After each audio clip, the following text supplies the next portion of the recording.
Good morning, everyone. Yeah, it's time flies, right? This is the last day. Yeah, I hope we had a wonderful week.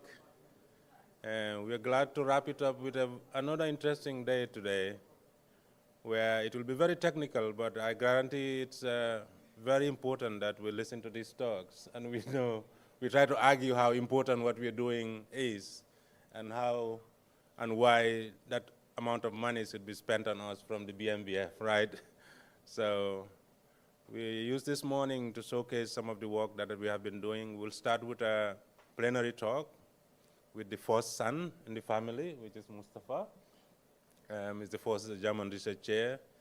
And then we would have a panel session immediately after his talk. Unfortunately, he may not be able to join because he's going to go catch a flight immediately after his talk. And after that, we have a break. Then we have 3 streams of conference presentations, one on data science, another on stochastics and optimization, and another on analysis and differential equations. So you choose what you like. And there will be the others will be in a different room. Data science will be in here. Okay, so I'm happy to introduce Mustafa. He has introduced himself yesterday, but I think it does no harm to repeat that. He's currently the center president at AIMS Senegal. He has been, he started in Senegal, studied at Gaston Berger, went to Italy to do his diploma and then a PhD at the Institute for Advanced Studies. And he started shortly as a lecturer at the University Catholique de Louvain in Belgium, and was awarded a humble postdoctoral fellow at Goethe University, Frankfurt. Okay, then from 2013, he became the German research chair at AIMS Senegal. He has been professional member of many bodies and served as in scientific committees all over the world, but he was invited to give an international lecture at the International Congress of Mathematicians in Rio in 2018. And in 2023, he was awarded the Ramunejan Prize that we all cherish. We invite Mustafa to give us a talk. I guess part of most of the work he's doing, or a selection of the work he's doing on overdetermined boundary value problems. Mustafa, you have the stage.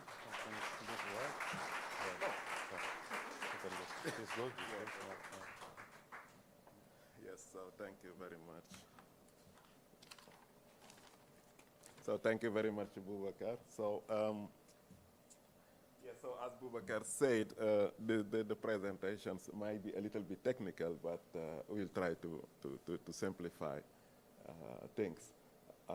So, first of all, so this is part of a branch in which I work, and I start working on it since many years now. And so it started probably when Ignace Aristide Mainland, who applied for a DAD position as a PhD student at AIMS Senegal, who was recommended to me by Mama Foupoagny, Center President of AIMS Cameroon. So it's yeah, and he came to do his PhD, but he's a geometer, so he was very specialized in geometry, and me, I'm in geometric analysis. Then I really had to find problems on which maybe who could be working on, and I gave him this type of problems where he could study it on Riemannian manifold. So using his skills and in geometry, I used my skills in geometry and analysis, and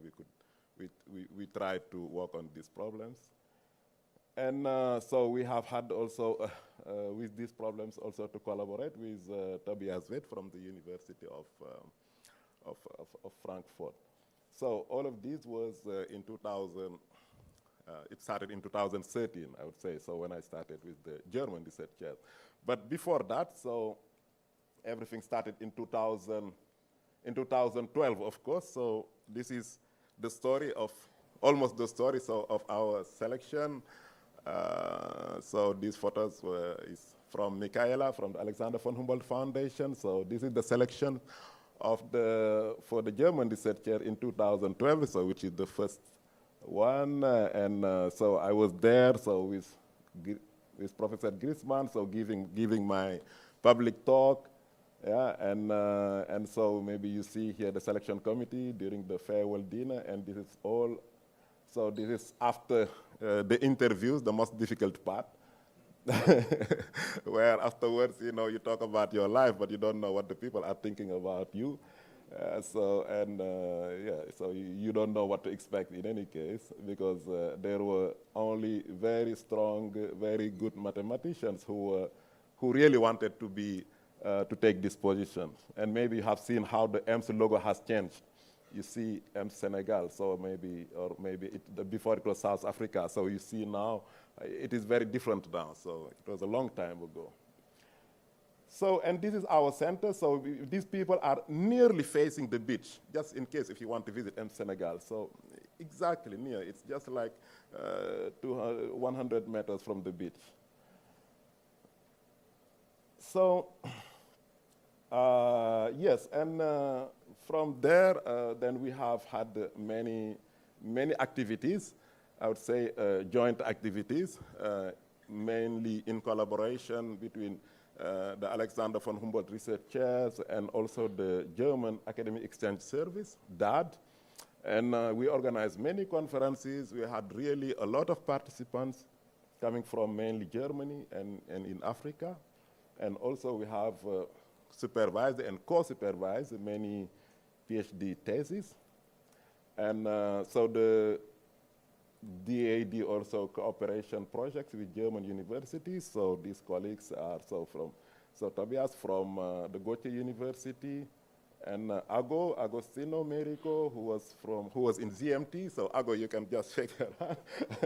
So, and I put this poster, and this poster is not in fact from EMS. What is interesting is sometimes when the collaborators, they come to visit us, certain also universities also, they want to profit also from the research visitors.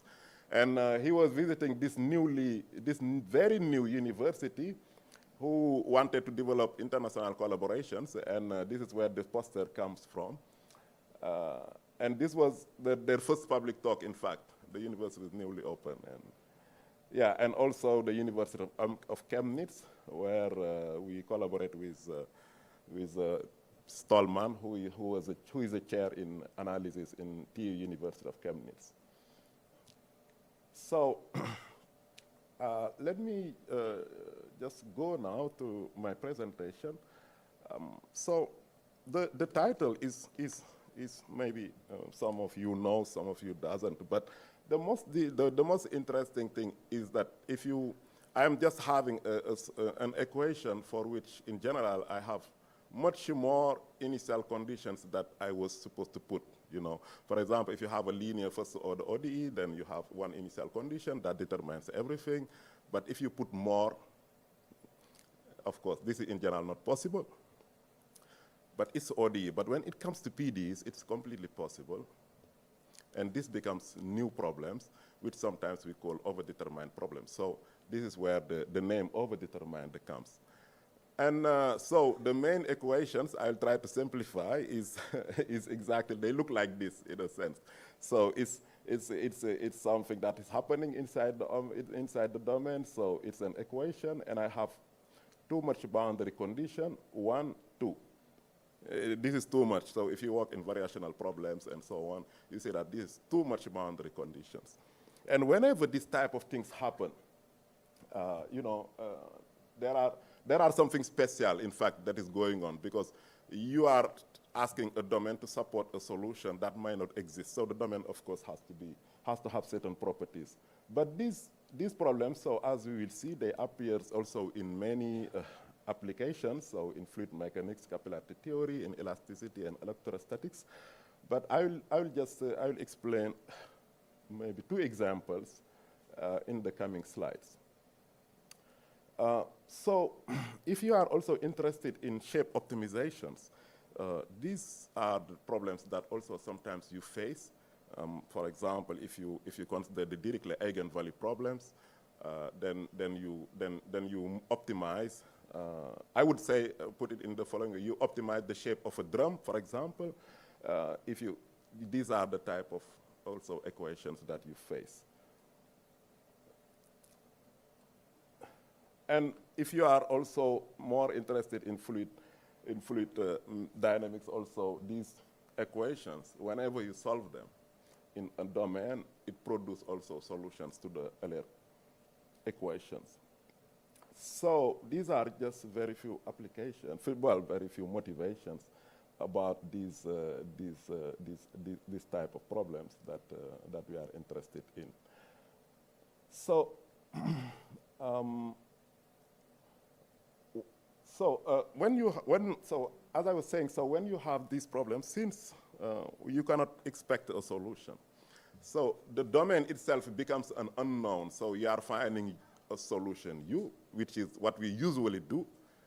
But you also, since this is problematic, then you say, okay, in the domain that I have to find my solution, it is part of now the problem. Yeah. So I am going to find a domain where I can find a solution and a solution itself. So this is why the problem becomes a little bit strange, but it is still possible. And so whenever now you are coming now to find something like this, this is part of the class of problems in mathematics that are called free boundary problems. And so in this case, so whatever, so if you take, for example, f is a constant function, like f equal 1, then you cannot find a solution for any domain. So this results to a domain that has to be quite special. So because it is a solution of an equation, the domain itself, and also the solution. So let me give you some example where you see how whenever you have a solution, the domain must be special, I think. Yeah, so these are the things that I already discussed before. So let me consider just a simple case in which you have a fluid, that is moving in a pipe, and you have only maybe vertical directions in the vertical direction in a long pipe, and you have U, which is like the last component of the vertical velocity. Then, if you can play with the Euler equations and find out that in fact the vertical component will satisfy exactly this equation with the slip boundary condition, of course. But if you impose that the tangential stress of the fluid has to be constant along the pipe, then this is the additional boundary condition that comes into play. And now, so the question means that there is something quite interesting that is going on. So which means you are asking, what is the shape of the pipe that I should have in which when I have these ideal fluids, everything is fine, then I have a tangential stress along the pipe. But if this happens, then omega must be a ball. So it should be a very perfect cylinder, no moon, nothing. It should be a very perfect cylinder. So this is, whenever you are solving overdetermined problems like this, then at the same time, you are specifying a very specific domain. So if you are working in probability, probably maybe those work in probability, they know that these two equations, this U is the first exit time of the Brownian motion, always. So when you solve delta U equal 1, it's the first exit time. So this also, you can set up kind of optimization problem there also that lead you to the same problem. And of course, there are also other applications also in solid mechanics. So another application is when you consider a single layer potential and you have some electric fields, that is going out on a charged surface.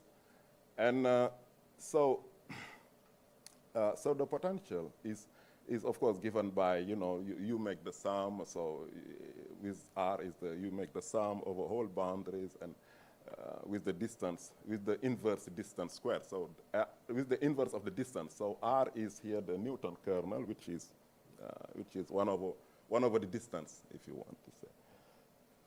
And well, of course, if the boundary of the domain is not compact in general, you need to normalize it a little bit, but it's doable. Yeah, so in general, you have the vector fields. So you have the fields, the electric fields that are going around, that are going out.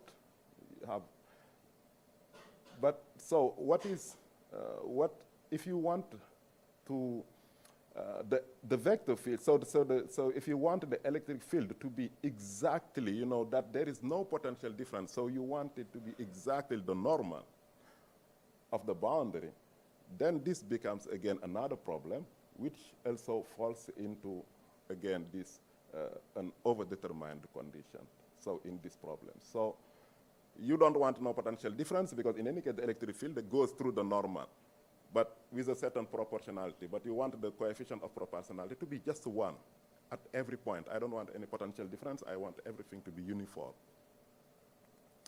Then you face, again, exactly this type of problems. And whenever it happens, not every shape will give you a right answer. That it's not possible to have this non-difference in terms of potential, electric potentials, but these are specific shapes. And so these are maybe, of course, in general, when you have a lot of symmetry, so you have the sphere again, so the ball comes again. And if you are also interested in geometry, so these problems also appears a lot in the theory of minimal surfaces. And sometimes in the literature, you can see that people call them exceptional domains. So if you maybe notice in all these problems that I was talking about, so the most, I was always looking at the Dirichlet. So when we talk about Dirichlet, is that U is 0 at the boundary. So yeah, 0 Dirichlet problem, I would say, not just Dirichlet, but 0 Dirichlet problem.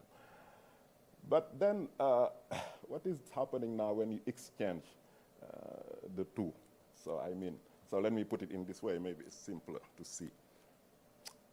So I was 0 here, 1 here, but now I have 1 here and 0 here. So this is still an overdetermined problem, but this will lead you to one of the most probably, one of the most for now open problems in this field of research, which is called the Schiffer's conjecture, which states that if you have this, so this is the U equal 1 here, and the gradient is 0, that if you have this type of problems, so which is linear, so it is a Neumann boundary condition. You can imagine this is Neumann boundary condition.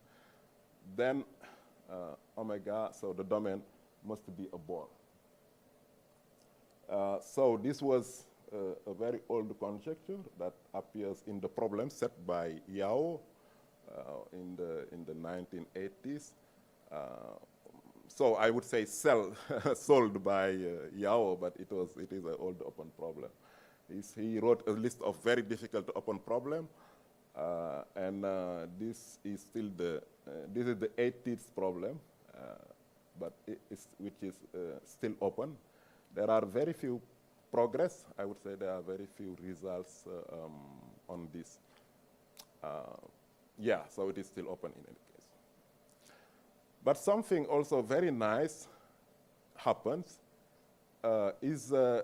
there is also another problem which is also open, and there are many people who are presenting results, publishing results which are completely false, trying to prove also this problem, which is called also the Pompey problem, which states that, if I integrate this function in a domain and for which it is 0, and then this happens also whenever I do a translation and rotations of the domain, then the function also must vanish.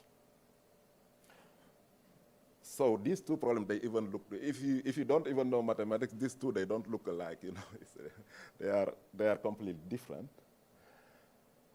But there is something very nice happens is that if you are able to solve this, then the domain in which you are able to solve this does not satisfy this.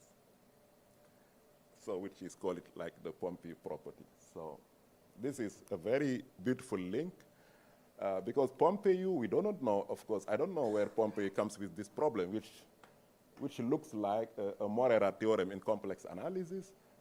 And I think he's even also proposed a proof, which we realized that it was wrong after some years. Yeah, but until now, both of them are open. Of course, they are linked. And what is so what is difficult until now is at least to solve one of these. If you whatever you do, then it's fine.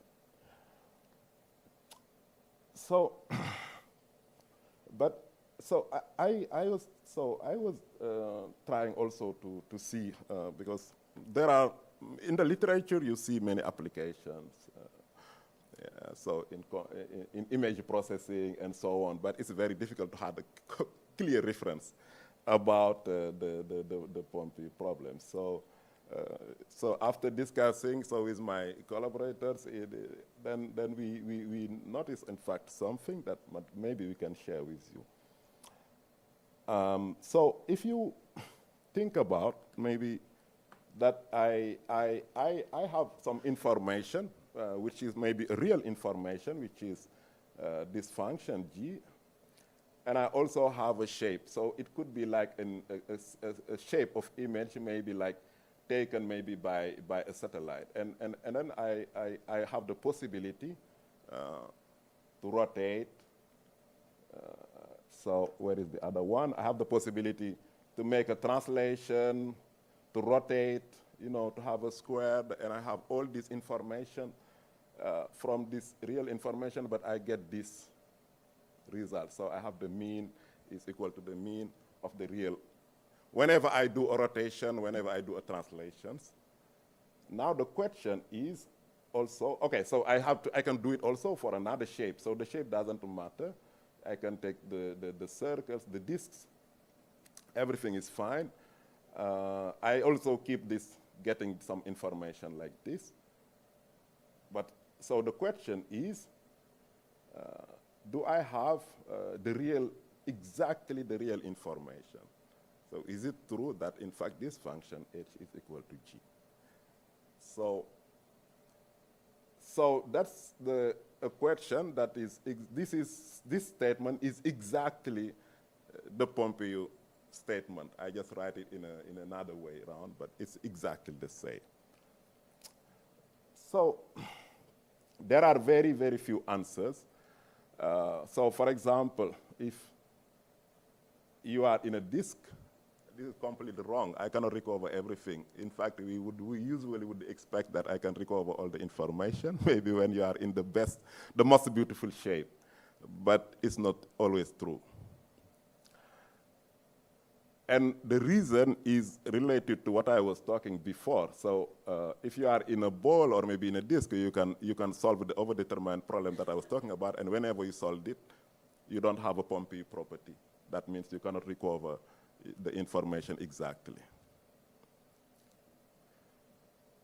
But if you have other shapes, like if you have a square, or maybe if you have ellipsoid, the answer is in fact yes. This is possible to recover all the information that you get after, you know, possible rigid motions.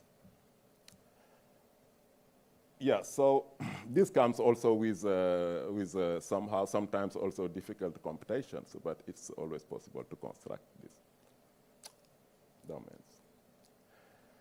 Right, so let me go back to just tell about maybe people who worked on these results, because it's very important. There are many, many, many people who worked on these problems, try to solve these conjectures, which is still open, but there are there are very interesting works, and probably the first one is the Berenstein work. who proposed that if there are infinitely many solutions to the eigenvalue problems, then of course then the disk is the best for the eigenvalue problems. Yeah, so there are many people, many interesting works, and sometimes it's also perturbative. So, if you are close maybe to a certain shape, then you are finally solving the problems. So all of these results, many of these are also perturbative, but still interesting because it shows somehow certain rigidity on the conjecture. So some interesting things also happens when you are on a sphere, for example, on Riemannian manifolds. And it's also in this case, there are examples. So like on the Earth, the example that I was giving, you can set exactly the same problems. But in this case, well, you are talking about other types of domains because maybe homogeneous or isoparametric, which is different. There are also maybe other people who from there also guess that there are in fact certain conjectures, maybe that could be also interesting to consider. And for example, Swam, he proposed maybe that if I'm in a two-sphere, so for example, only geodesic balls or the annulus solve the Schiffer problem. And he gave some hint that he might expect that this result is true, but this question or this conjecture can be put in a more general situation, like in general Riemannian manifold, or maybe with a lot of symmetry, because otherwise it is not really too interesting. That maybe if you have kind of solutions to these overdetermined problems, the domain has these properties, which is some curvatures, principal curvature of the boundary to be constant. Well, so this is probably the thing that that comes to us later, because we were interested, in fact, in this conjecture in certain situations. And when we were able maybe to come into to a certain result in the situation that we wanted, I'm going to describe it later, then we realized that, in fact, our argument also, I would say the result, in fact, treat also this conjecture. And in general, in fact, this more general problem. And so, and the things comes somehow into play. So, so the conjecture, which maybe I would say Swam gave, or maybe when you are talking about the Schiffer conjecture on the sphere or maybe on the cylinder, then this is not true. You can find, in fact, domains for which you can solve this overdetermined problems for which you don't have straight, the boundary is not straight. So I mean, does not have constant principal curvatures, because if on the cylinder everything is nice, you have circles or maybe this kind of squares, and at the same time also you have the same shapes almost on the sphere. And so the shapes, so as I was saying, when you treat these problems, the most difficult part is to find a domain. So in a sense, you are constructing domains, constructing solutions in which you can solve a problem. The domains in general has certain shapes, and you have infinitely many shapes, but sometimes you have certain shapes that can dictate that you may in fact solve your problem. So, for example, the first shape in the case of the cylinder comes into this way. So, for example, so you can in fact always solve, because these are the most beautiful situation. So you can in fact always solve this problem, but this does not make the conjecture to be false, not at all. It's very beautiful, everything is fine. You can construct solution here, everything is fine. Yeah, but these solutions also exist by doing certain bifurcations. And this is what will make the conjecture to be false, because this behavior, of course, shows that you don't have constant principal curvatures, and you also solve the problem. So this is what makes the conjecture to be false in this situation. And the same thing also happens also on the sphere, so which also provides the falseness of this conjecture. And so, well, of course, the pictures are a bit different because so in this situation you need a lot of oscillations that you will pack on the sphere in order to be able to get a solution. So it's quite technical, but it is possible to do. So we always need to also to talk about maybe the arguments and things like that. So. Well, the studying of this problem, this type of problems, when you exchange maybe the 1 and the 0 is a classical question that we used to study in the many years. So when Inyas started his PhD and other colleagues, yeah. So it is very well understood. You make local inversion arguments and you are able to solve the problem because you are starting from a clear shape. You make a perturbation, and among these perturbations, you select the one that solves the problem. So this is exactly like that. Now, when you exchange this, so the problem that comes is a problem of loss of regularity, which is one of the things that the mathematicians fear most, at least in our situations. Whenever you wanted to invert certain things, you have loss of regularity. You fall into a very difficult situation, which there are very few results available to tackle this question of loss of regularity, which is the Nash-Moser theory. Yeah, but the Nash-Moser theory also is developed in a very specific situation. And in our situation, it was very hard because it is a bifurcation theory coming with a Nash-Moser theory, which was very difficult. And we tried to work on this for maybe more than 6 months.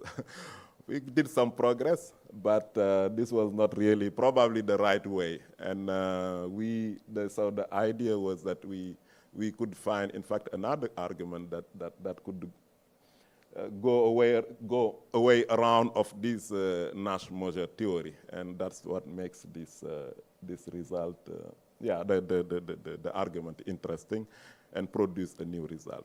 So I share something also with you, but it's personal, yeah. So maybe I don't know if the referee. So we have sent it in a journal, and one of the referees says. Okay, so well, the two referee reports are positive, so that's why I am happy to share it. Even if the paper is not accepted there, it doesn't matter to me, but in any case.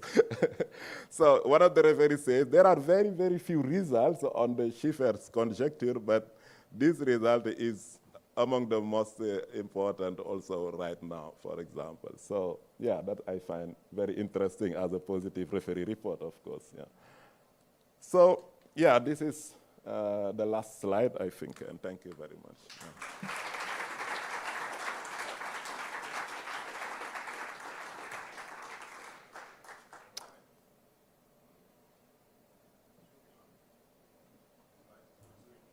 Okay. Wow, it's wonderful. I think that was a great talk. Yeah, we have some minutes for questions. Any questions? Yes, bro. Thank you very much for this outstanding talk. Actually, I'm a bit surprised on this sort of complementarity property of the Schiffer's conjecture and the Pompey problem. You just said if one has a solution, the other one does not. So I think when Schiffer has a solution, then Pompey has no. No, it was, yeah, so Pompey set a problem that was not, well, okay, yes. Yeah, because it's of what you found from 19... Yeah, so, right, so Pompey had this problem. He set it, he posed these questions, of course, in 2D, and he proposed a solution, but it was wrong. And so the problem is still open. We cannot do until now. Complementarity is not proved still. Yes, it is proved by Williams. So the fact that this Williams in 1967, that the other way around is not proved. Which one? So I think if Pompey has a property, if and only if that one does not admit, Schiffer does not admit a solution. So it's a sort of complementarity property. It's a kind of equivalence. I would say there is a negative equivalence, I would say, in a sense that if I am able to solve this problem in this domain, right? Yeah. Then this domain does not satisfy this Pompey property, meaning that I cannot say that f equals 0 is the only solution to this problem. Yes, so, and this was proved by Williams, who, of course, he was interested in this problem. He wanted to solve this conjecture. Since probably he got stuck, but he finally got this relation between the two problems, which is very interesting. And there is probably, at first glance, there is no link. But when you use complex analysis, multivariate complex analysis, you can see the link. Yeah. Okay, very nice. Where you have shown where the two functions g and h, yes, they should be. There are no such. Suppose I have h is equal to, so you have given a continuous function, you have also h a continuous function. Yes. Actually, if you take the difference between the two and you have h minus g over sigma omega, and that is 0, actually h minus g must be equal to 0 almost everywhere on sigma. This is actually... Yes, yes, and because they are continuous, they are, so they equal everywhere, of course. Now I just changed exactly, this is exactly what you say, which is the Pompey property. I just write it in a way that, give a kind of way of understanding the problem in physical situation. Exactly I did. So my small f in the previous slides is the difference between h and g. Okay. Exactly, yes. Okay. Yes, thank you. Thank you very much. Yeah. Okay, you can give it to Mama. Mustafa, thank you for this outstanding talk. I want to ask a historical, non-technical question. You know which one, right? Can you go back to the slides of the photo of the jury of selection? No. I think the German understand my question, right? No. Again, yes. Yes. Do you know that gentleman in the corner in the left side? No. Yes.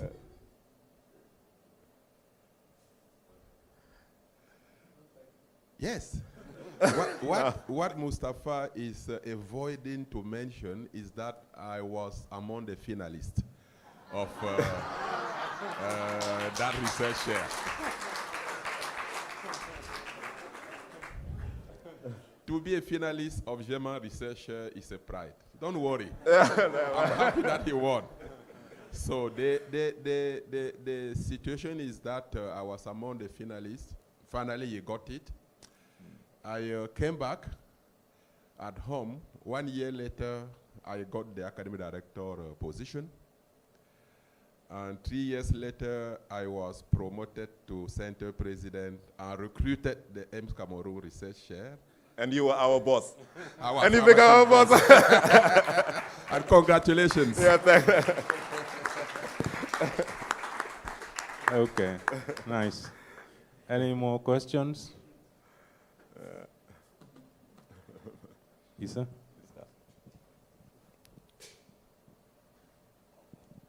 Yeah, thank you, Mustafa, for the talk. I just have a question, maybe might be not relevant, but since I'm more interested on eigenvalue distribution, so can you say something about the distribution of eigenvalue for these kind of problems, if it's possible? The distribution of eigenvalues. Yes, for the Laplacian one, for when you have the Laplacian equals to 1 with this kind of boundary condition? Yes, so, well, I think for maybe, for whether it is Dirichlet or Neumann, the way I set the problem, the eigenvalues are completely known, not, of course, explicitly, of course, except if you are in the ball where you have these zeros of Bessel functions. Yes, on the spheres also, so we know how they are. They are monotone as usual because you are a compact operator, so you have monotone increasing and very nice. If you are in a manifold, if something interesting happens, it's also the same, but each eigenvalue, maybe depending on the shape of the domain, is also linked with the geometry also of the domain, so of the manifold sometimes. So yeah, the distribution is very well understood, yeah, in this situation. Yeah. Thank you. If I understand very well your question, of course. You do. Good. Do we have one more question?